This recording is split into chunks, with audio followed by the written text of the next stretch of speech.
ഇവരിപ്പോ ഈ അഴിക്കണത് ഒരു ആക്സിലാണ് കേട്ടോ. ഇപ്പൊ നമ്മൾ ഈ അഴിക്കണമെന്ന് വെച്ച് കഴിഞ്ഞാൽ ആക്സിൽ റിപ്പയർ ചെയ്യുമ്പോൾ നമുക്ക് ഈ ആക്സിൽ മാറേണ്ട ആവശ്യമൊന്നുമില്ല. ഈ ആക്സിൽ മാറണമെന്നുണ്ടെങ്കിൽ അയച്ചോടാ, ഈ ആക്സിൽ മാറണമെന്നുണ്ടെങ്കിൽ ഭയങ്കര കോസ്റ്റ് ഉണ്ടോ, ഒരു 10 രൂപ റേഞ്ചൊക്കെ അടുത്ത് വരും ഈ സാധനത്തിന്. നമ്മൾ ഇത് എന്താ റീകണ്ടീഷൻ ചെയ്യുന്നത് വെച്ചാൽ ആക്സിൽ റീകണ്ടീഷൻ ചെയ്യാൻ പോണത്. പിന്നെ എന്താ ചെയ്യുന്നത് വെച്ചാലേ ഇതുണ്ട്, അപ്പൊ ഇതിനകത്തുള്ള ഗ്രീസൊക്കെ ഓയിൽ പോലായിട്ടുണ്ട്. ഇത്രയും മോശം അവസ്ഥയിലോട്ടൊക്കെ ആകുമ്പോഴാണ് പെട്ടെന്ന് അടിച്ചു പോണത്. ഗ്രീസിങ് പോയിട്ടുണ്ട്, അതുപോലെ ഓയിലിന്റെ അവസ്ഥയിലോട്ടായി പോട്ടാ.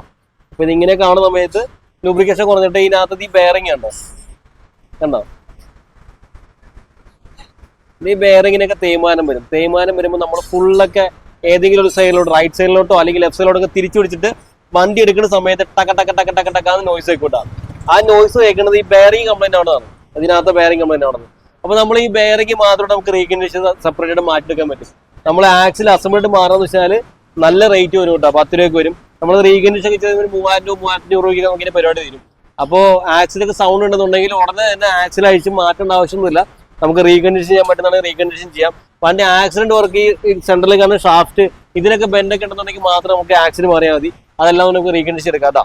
ഇത് റീകണ്ടീഷൻ ഇവിടെ അയച്ചുകൊണ്ട് റീകണ്ടീഷൻ ചെയ്യാൻ പോവാണ് കേട്ടത്.